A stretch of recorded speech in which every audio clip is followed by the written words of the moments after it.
Hi friends, இந்த தீபாவளிக்கு தமிழ் சினிமாவில் அமரன், பிரதர், பிளடி பகர்னு சொல்லிட்டு 3 படங்கள் ரிலீஸ் ஆக போகுது. இதில் அமரன் தான் ஓரளவுக்கு பெரிய படம். அண்ட் இந்த படத்தோட கதைக்களமும் ஒரு தரமான சென்சிட்டிவான பயோகிராஃபி, அதாவது நாட்டுக்காக உயிர் நீத்த மேஜர் முகுந்த் அவர்களோட ரியல் லைஃப் ஸ்டோரி. ஸோ அதனால கண்டென்ட் ரீதியாக படத்துக்கு ஒரு நல்ல எதிர்பார்ப்பு இருக்கு. ரீசெண்டாக வெளியான ஹே மின்னலே அப்படின்ற ஃபர்ஸ்ட் சிங்கிளும் சூப்பராக இருந்துச்சு. ஜிவி பிரகாஷ் அப்பப்போ வேற லெவலில் ஒரு ஆல்பம் கொடுப்பாரு. ஸோ அமரன் ஆல்பம் அந்த மாதிரி ஒன்றுன்னு நினைக்கிறேன். இந்த வருஷமே தங்கலான் பயங்கரமாக பண்ணியிருந்தாரு. ஸோ ஃபுல் ஆல்பம் எப்படி பண்ணியிருக்காருன்னு வெயிட் பண்ணி பார்க்கலாம். அண்ட் கமல்ஹாசன் அவர்கள் படத்தை ப்ரொடியூஸ் பண்ணியிருக்கிறதால ஒரு மாசத்துக்கு முன்னாடியே ப்ராப்பரா ப்ரொமோஷன்ஸை பிரம்மாண்டமா ஸ்டார்ட் பண்ணிட்டாங்க. ஸோ வேட்டையின் படத்தோட ரிலீஸ்க்கு அப்புறம் ஹெவியான ஒரு ப்ரொமோஷன்ஸ் இருக்கும். நெக்ஸ்ட் ஜெயம் ரவி அவர்களோட பிரதர் படத்தை பத்தி பார்க்கணும்னா இயக்குனர் ராஜேஷ் அவர்கள் பல தோல்விகளுக்கு அப்புறம் பண்ணியிருக்கிற ஒரு படம். ஸோ இந்த படத்தோட கண்டென்ட் மேல இப்போதைக்கு பெரிய நம்பிக்கை வரலனாலும் மக்காமிஷி சாங் மிகப்பெரிய ஹிட் அடிச்சதால படத்துக்கு ஒரு நல்ல பாப்புலாரிட்டி இருக்கு. அண்ட் தலைவன் ஹாரிஸ் ஜெயராஜ் அவர்களோட எல்லா பாடல்களுக்குமே ஓரளவுக்கு நல்ல ரிசப்ஷன் கிடைச்சிருக்கு. அண்ட் ஜெயம் ரவி அவர்களுக்கும் பர்சனல் லைஃப்ல நிறைய நெகட்டிவான விஷயங்கள் நடந்துட்டு இருக்கிறதால ஒரு வெற்றி படம் அவருக்கும் தேவைப்படுது.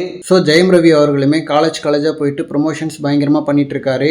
இந்த படத்தோட ஜானர் பார்த்தீங்கன்னா ஒரு ஃபீல் குட் ஃபேமிலி டிராமா தான். எஸ்எம்எஸ் அண்ட் பாஸ் என்கிற பாஸ்கரன் மாதிரி ஒரு படம் கொடுத்தா நல்லா இருக்கும். தென் நெக்ஸ்ட் கவின் அவர்களோட பிளடி பகர் படம் பார்த்தீங்கன்னா இந்த 3 படத்துல இதுதான் சின்ன படம். பட் நேற்று இந்த படத்தை பிசினஸ் சர்க்கிள்ஸுக்கு பிரைவேட் ஸ்கிரீனிங் பண்ணியிருக்காங்க.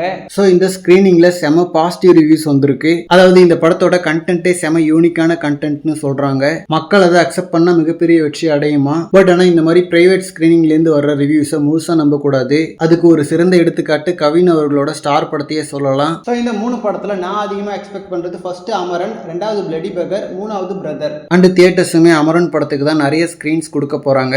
2வது பிரதர் படத்துக்கு கொஞ்சம் தியேட்டர்ஸ் அதிகமா இருக்கும். தென் பிளடி பகர் படத்துக்கு டீசென்டான தியேட்டர்ஸ் தான் கிடைக்கும். ரிலீஸ்க்கு அப்புறம் இந்த 3 படத்துல எந்த படம் ஜெயிக்குதோ அந்த படத்துக்கு தியேட்டர்ஸ் இன்னும் அதிகமாகும். ஸோ இந்த 3 படத்துல நீங்க பயங்கரமா எக்ஸ்பெக்ட் பண்ற படம் எதுன்னு சொல்லிட்டு கமெண்ட்ல சொல்லுங்க. தேங்க்யூ.